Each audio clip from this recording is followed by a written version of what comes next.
Next generation students are building the nation through innovation. Welcome to Be the Boss, a podcast by FlairX Networks, an exclusive OTT platform for student innovations and academics.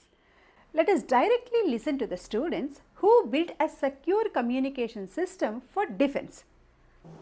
What is the problem that you have identified in the Indian defense security and what is the solution that you are proposing? So we present to you Chaya, which is an invisible communication protocol. So let me explain you with an example. So in 2016, during the Uri attack, so what happened was the enemies tracked the communication patterns. So that is how they detected that an operation was about to begin. They did not encrypt the messages there. So what we are doing is we are mixing dummy packets to add traffic. And also we are routing through multiple routes so that they doesn't know who is talking to whom. Along with it, we are also using an AI security algorithm that will adapt. So you can think of it like the current system. It's like a message you are locking in a box. But in our Chaya, that is the invisible communication protocol, it's like you are putting this locked box in 10 identical boxes. And this boxes you will be sending randomly so that even the person who is seeing cannot recognize what the message is. So this is our solution in brief. Okay, Aishwarya, what kind of secure communication technologies are available in India or in any other country? And so what are all the gaps that you have identified with the existing technologies? Okay. So right now in India, the forces mainly focus on systems like Harris Falcon radios, the Bell tactical radios, and even a phone which is similar to the one which NSA uses. So these systems are existing in India, but these systems only focus on the message encryption. They are not hiding the metadata. This is not only an Indian issue, even globally. If we take the Russian era chat, even this system heavily focus on message encryption only. Okay. So the gap what we observed was there are systems but it only focuses on message encryption. It is not focusing on the metadata, hiding the metadata. So even if they use like the strongest military protocols like AES 256 there, still they get to know when the message was sent, whom are they communicating with, what is the size of the data, all these informations are leaked. So this is the gap which our solution Chaya is trying to address. Okay. Now this question is to you. So Aishwarya has already spoken about the existing communication technologies. You also spoke about the invisible communication, right? So what is the existing invisible communication that is available in Indian defense or any other country globally? Or what is the strongest point that your solution has? To answer the question, there is an existing solution in the entire world. That is one system is existing that is named as Tor, which is existing in South Korea. Okay. So what that Tor does is it basically uses an onion routing protocol. Now I'll explain you what is onion routing protocol in a very simple way. As she told, the message whatever I send, I'm the soldier, you are the command base now. So I'll be sending a message. So what happens? That message will be locked inside a box. And in the existing system, what is existing now, it will directly send it to you. Okay. It will be logged inside. There will be a key along with the box, and the key it will be sending to you. You can open the box and you can see. Now, what if the enemy intercepts? He can also open the key and he can also view the message, right? So, onion routing protocol is not that way. I'll lock the message inside the box. The key will be also secured inside. Then what will happen is it will go through different checkpoints. It won't go in a straight way. It will go through the other way. So that it will pass through A. If suppose I am A, you are D, it will pass through A, B, C and D. So 3 checkpoints will be passed. Even if the enemy tries to intercept now, even if he tries to intercept at point C say, he won't be able to know from where was it sent and where will it be sent. Okay. He can only be able to see that there is a message being sent. Okay. And he won't know from where is it sent, from where will it be sent, what is inside it, nothing he'll be knowing. That is the onion routing protocol which we are using. Along with this, we are using an AI security engine. Now suppose the enemy has intercepted point C. The system automatically increases its encryption level. For default level, we are using AES 256. Okay. If suppose the enemy tries to intercept, he'll be using AES 496. which is again a better level of encryption. And it will enhance the system automatically. You don't need to manually tweak it or something. The system will automatically adjust its encryption level based on the threat level detected. So this is our majorly the challenges which we are going to address. So what is the protocol name that you said? AES 496, Onion Routing Protocol. Onion Routing Protocol. Yeah. So this protocol nowhere they have used so far. Yeah. So your solution, you people have incorporated this Onion Routing Protocol newly. Exactly. Right? Exactly. This is, okay, exactly. fine. It's an innovation. And again, you might think that before the message was going straight to you, now it is coming through different route. It might take a lot of time. So no, the time remains the same, because the speed with which I send to the Onion Routing Protocol is same as the speed which I send it to directly to you. Okay. So it will go in the same time, same speed, and is reach to you securely and safely, ma'am. So there's no chance of getting leaked, or there's no chance of delay in the message arrival, and nothing like that will be going to happen in this protocol. Okay. Yeah. This is the innovative solution, Yeah, right? exactly. So that's what the innovation we are expecting from Gen Zs. Okay. Yeah. So when you say next generation encryption, can you explain in simple terms? Simple way to think about it is like the normal system is like they have strong locks, but in next generation system we use a strong lock, but it has keys which keeps on changing, and it hides itself also. So you can take example of WhatsApp. So in WhatsApp you have end-to-end encryption. So it is secure. But even if we send or even if we communicate at 3 a.m., it will get to know that you have sent a message. So this is metadata. So in next generation encryption, what we do is the message is encrypted, but along with it we add dummy packets. We randomly send it so that we can hallucinate the person who is seeing this. So this is better because it increases the forward security. That is, even if today's key is lost, yesterday's message will be still safe, and even the system will adapt based on the threat level. And also we are addressing the future quantum computers as well by incorporating the post cryptography algorithms as well. So this is the next generation system what we are using. Okay. So you people are very strong in terms of encryption and sending the packages, right? So what is the subject in your graduation? It is teaching all these topics. So ma'am, we are from AIML department, Artificial Intelligence and Machine Learning. So in our third semester, we have learned about computer networks, and we have basics of cyber security as well. Both of us are interested in cyber security domain as well. So yeah, that's why we have. And in our fourth sem as well, we had a choice to choose between the basket courses. Okay. Even in that, we learnt about how AI will work, how can we integrate AI to real world problems, and so yeah. You people could have designed the system by keeping in mind that we have to handle the threats also, right?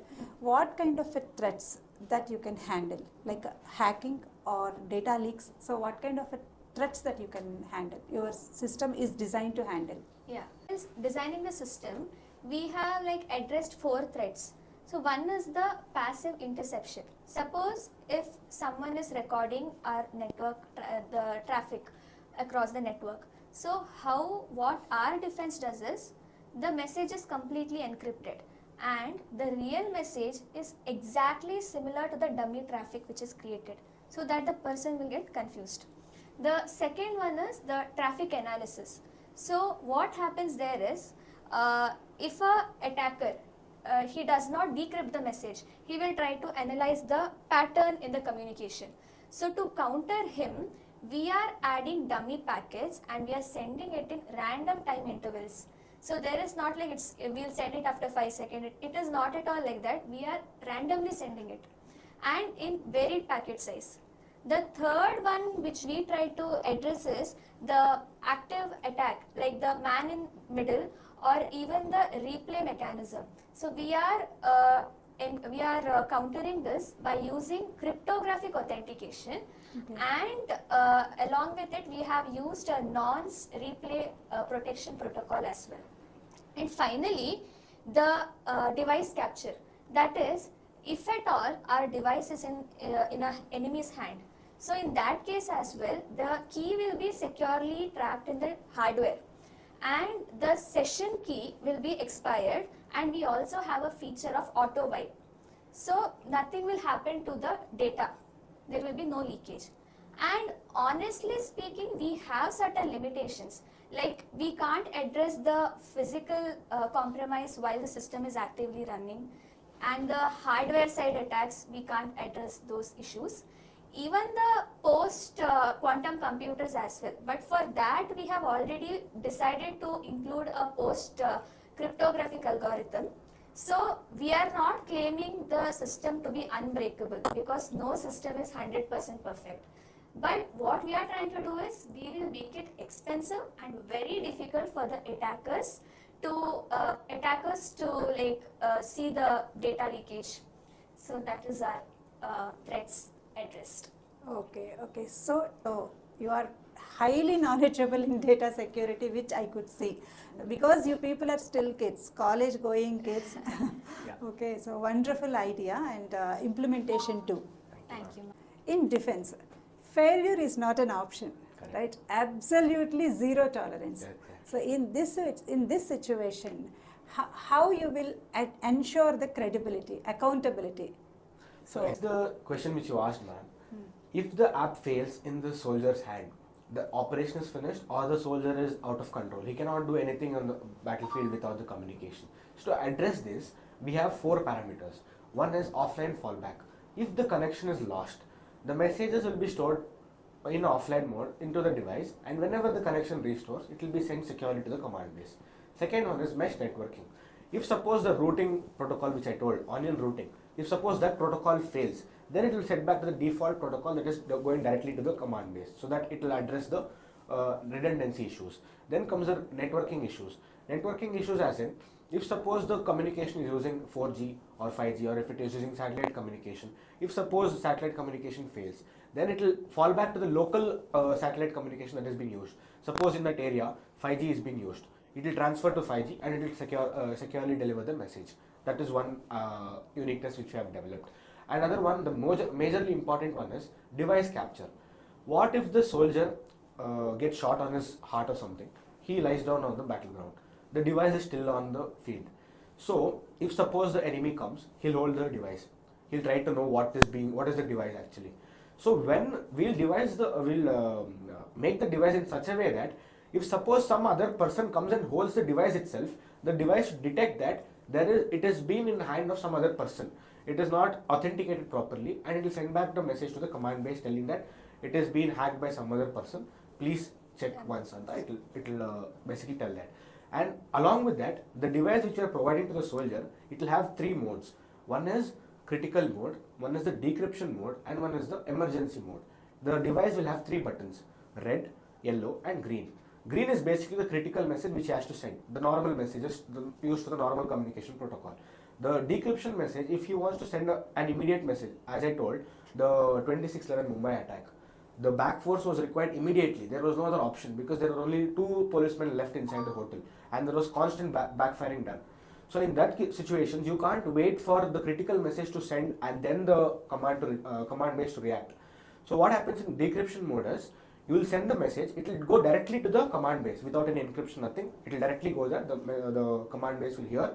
They'll send back you the the reinforce they'll send you. The emergency mode, if suppose the soldier is in a critical condition, he's shot, or if he's unconscious, he's going unconscious, then you'll just click the emergency mode. In that emergency mode, what will happen? We'll set a default message telling that the soldier is not able to react to not able to use the device. That message will be recorded, it will send back to the command base. So this is how we are addressing our reliability issues in our device, through our device. I'm very happy to see highly technical solutions and concepts that you people are very clear about the concepts, not only in the software, even in the hardware devices. Yeah. How are you managing? See, because BTech degree, you will learn this either software concepts or the hardware concepts. So how you people are able to manage both? 7 hackathon phase 1, we had received an opinion from the jury telling that only software solutions don't stand a chance in today's world. You need to integrate it with some hardware. So we as AIML students doesn't know much about hardware, But my friend Aishwarya, she studied her first year in electronics. She's more aware of hardware. Like she studied hardware more. So Yeah, so like in first year I was in electronics and instrumentation department, and then I had changed my branch to AIML. So I learned electronics basics in my first semester. So I was like, it's fine, we will manage. So we decided that we'll also integrate hardware with this software project. So this product is interdisciplinary product, I can say, right? Exactly. Okay. So wonderful to hear all these technical things. Do you see your solution is aligning with any of the DRDO areas or any other defense research areas? absolutely, ma'am. Our solution is aligned with DRDO's principles. They are basically focusing on secure communication, cryptographic research, and electronic welfare. Our solution addresses all of these aspects. And to get connected with DRDO, they have started an initiative named IDEX program, which is Innovation for Defense Excellence. In that, we need to register through an account. We need to submit our proposal of what our idea is, and if suppose they like the idea, they'll fund us through the entire project until the product is fully successfully completed and it is tested on the soldiers itself.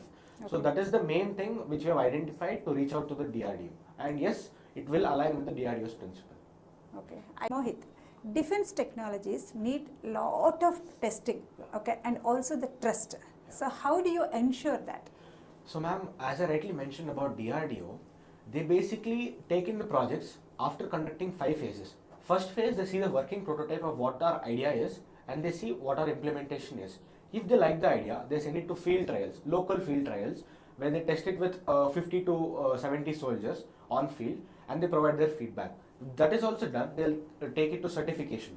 Certification is done through BSL and Certify, which is done by DRDO itself, and if the certification is also entirely done, then it goes to deployment, wherein we'll develop say around 500 to 600 small working prototypes and we'll give it to real soldiers in the real operations.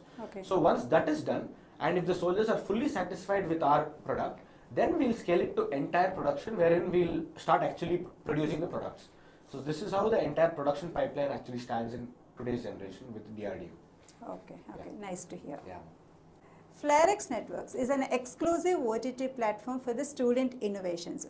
So from the student point of view, I would like to ask a question. Do we really need a OTT platform for the education or for the innovations to become to transform the prototypes to the products? In a student's perspective, yes, we actually require this kind of OTT platform. So what happens in usual hackathon is that we will build a prototype in 48 hours, we will present it, the judges will like it, and then nothing. The project will die in the GitHub repository. So what is missing is the journey from idea to product. So if we are given this kind of OTT platforms like FlairX Networks, we will be documented. So the entire idea will be documented so that even after like 1 year or 2 years, we will remember it. So it's not like even if we don't win, it's not a waste. Along with this, we will also be getting connections with the DRDO scientists and some of the defense entrepreneurs who have idea about this problem statement. And along with this, we will also be getting the funding and collaborations. So actually, FlairX Network will be needed for all the students, because hackathons just die in the GitHub repository, and there are so many projects in India which are like dying because there is no ecosystem to nurture this from idea to product. So yes, we will require this kind of OTT platforms. Okay, out of curiosity I am asking, do you want to take this solution as a defense startup or a company? Ma'am, Yeah. As I said before, that is during the 2016 Uri attack. So just like 2-3 months ago, we were discussing about this, and what we inferred was we have to give back to the society in some or the other way. Being AIML engineers, we can't go to the battlefield to serve for the nation. So what we thought was like reaching out to DRDO. So even if 1% or even if one communication risk is reduced, if they think this solution can reduce that communication risk, we think that whatever we developed since this like 2-3 months is a success. So that is our vision of this project. Well done, Aishwarya. Well done, Mohit. Thank you, ma'am. In defense, okay, so IPs and data security is crucial and very critical. Okay, so have you thought of any patents or code ownership and data isolation? Yeah. So, Intellectual property, we are thinking of like we have already applied for the idea patent for the core algorithms which we have used, that is the traffic obfuscation, the onion routing protocol, and even the AI threat security. So the complete patent process will be also continued simultaneously. fine. For example, if anyone engineering student is watching this podcast, what is the advice that you would give it to the student?